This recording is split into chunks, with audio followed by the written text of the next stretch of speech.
you on to something. You know why Stephen A. Smith was all on Jay-Z dick? Oh, Jay, there's no way Jay-Z could have done this. I stand with Jay-Z and all this. And why he ain't got that same energy for a nigga that he worked right next to every day? I'm going to tell you the difference. Jay denied that shit from the beginning. From the very beginning, Jay shut it down. Shannon Sharp actually had some involvement with that little girl. So, and I ain't trying to call her a little girl, but I mean 19, 20 years old is a little fucking girl to me. I'm 33 years old. I would never date a chick. That's nasty to me. But anyway, you know, he had some involvement with that shorty. Not saying that it wasn't consensual and all that. I do believe that shorty is on some bullshit and she's looking for a payday. Cool. But you gotta realize the nigga Shannon tried to settle out. Tried to settle out for $10 million. So the situation got kind of sticky. All them niggas got bosses, bro. Steve, we're gonna clear up this angle, right? I keep hearing all niggas say this DoorDash ass shit. If Joey Jihad worked DoorDash, who the fuck cares? It's money. If you a hustler, these rap niggas be broke, first of all. Niggas don't be having no fucking money at all. So if a nigga do get some money doing what the fuck is wrong with that?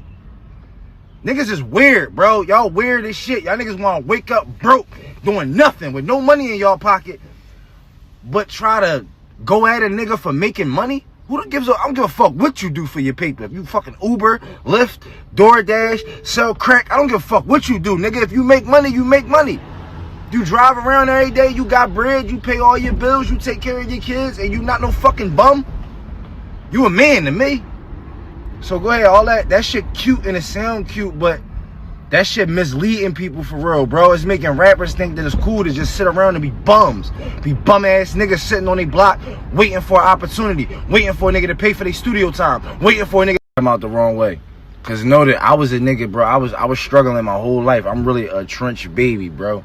When Biggie said a nigga never was as broke as me, he was lying. Cause he wasn't even broke. His mom had like a 9-bedroom apartment or something like that. It was cat when Biggie said it. I can really say a nigga never was as broke as me. I was the brokest one amongst my entire friend group growing up.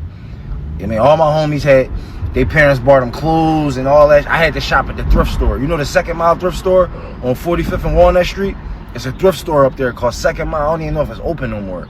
That's where I had to shop at throughout my whole school, all my school years. All my time going to Lee, Longstruth, Island Lock, all them schools from kindergarten to, yes, I shopped at the thrift store. I was the brokest kid in my class. I was the brokest kid that lived on my block. So, now that we get that out the way.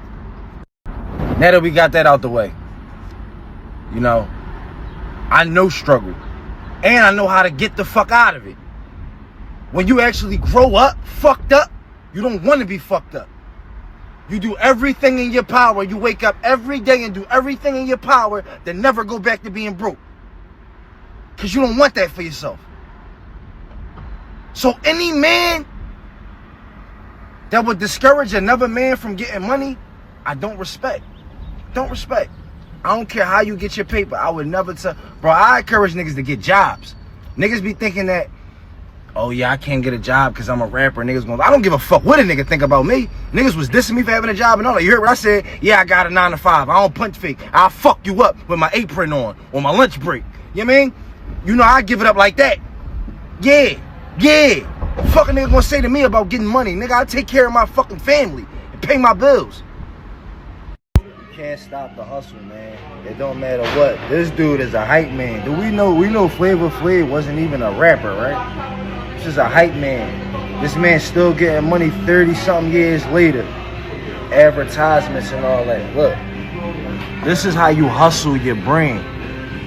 The rap game doesn't pay you for music. You have to hustle your brain. Why is Flavor Flav more relevant than Chuck D in this era? And Chuck D was the star of the group. He was the hype man. Flavor of Love, this, that.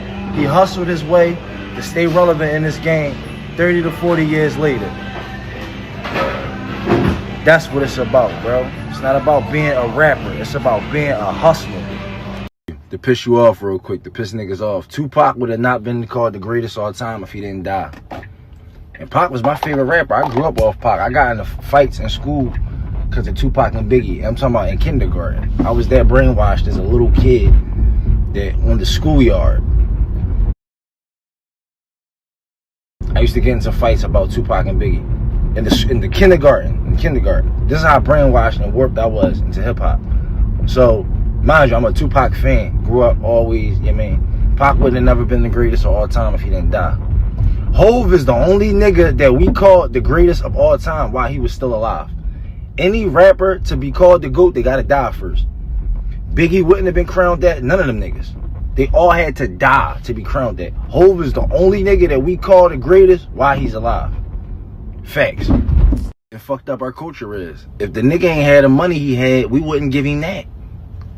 As hot as he is, and as amazing catalog that he made, his discography and all that, niggas wouldn't even crown him the greatest if he wasn't a billionaire.